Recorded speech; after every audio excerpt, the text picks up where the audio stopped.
یہ مکہ میں میرے تاجدار میرے آقا خاتم النبیین فرما رہے ہیں کہ کیا انہوں نے نہیں دیکھا کہ شروع میں ساری کائناتیں ایک ایگ کی طرح اس طرح جڑے ہوئے تھے، کانتا رتقن اس طرح جڑے ہوئے تھے اکائی کی شکل میں. پھر ففتقناہما ہم نے اپنی قوت کے ساتھ ان کو پھوڑ دیا.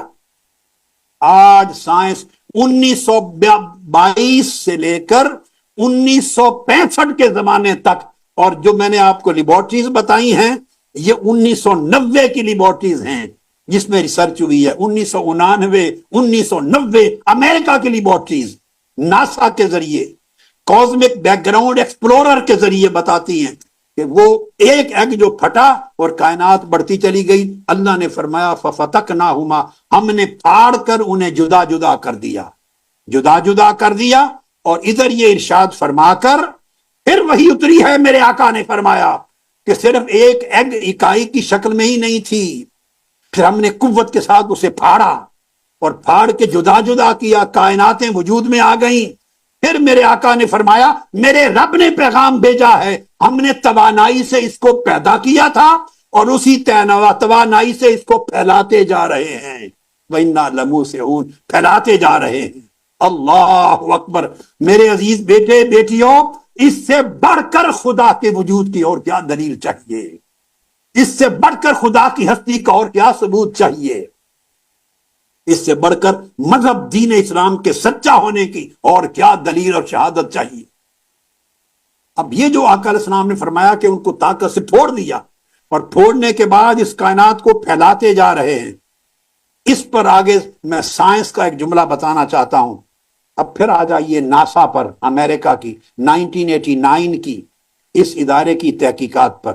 اور جب یہ تحقیقات کی تو انہوں نے کہا کہ یہ اوپر پہنچے تو دیکھا کہ کائنات کے بیرونی بالائی حصوں پر لہریں ہیں.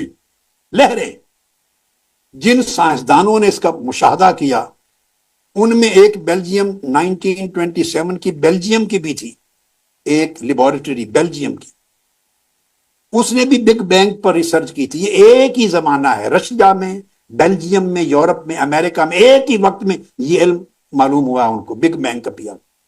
اور 1965 میں جب یہ مسلم ہو گئی انہوں نے کہا کہ اوپر کی جگہ پر بیک گراؤنڈ ریڈیشن معلوم ہوئی ہیں، ریڈیشنز ہیں، اور یہ وہ ریڈیشن باقیات ہیں بگ بینگ، اس دھماکے کی جس کے ذریعے کائنات پیدا ہوئی تھی. آج تک اس کے اثرات ہیں.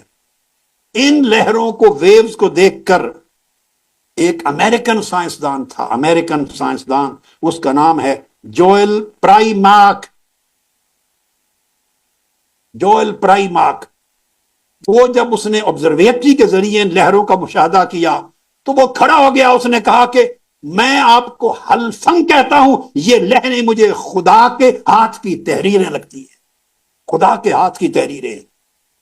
اس سائنسدان نے کہا the ripples are no less than the hand writing of God. اور کوئی چیز سائنس کی سمجھ میں نہیں آتی سوائے اس کے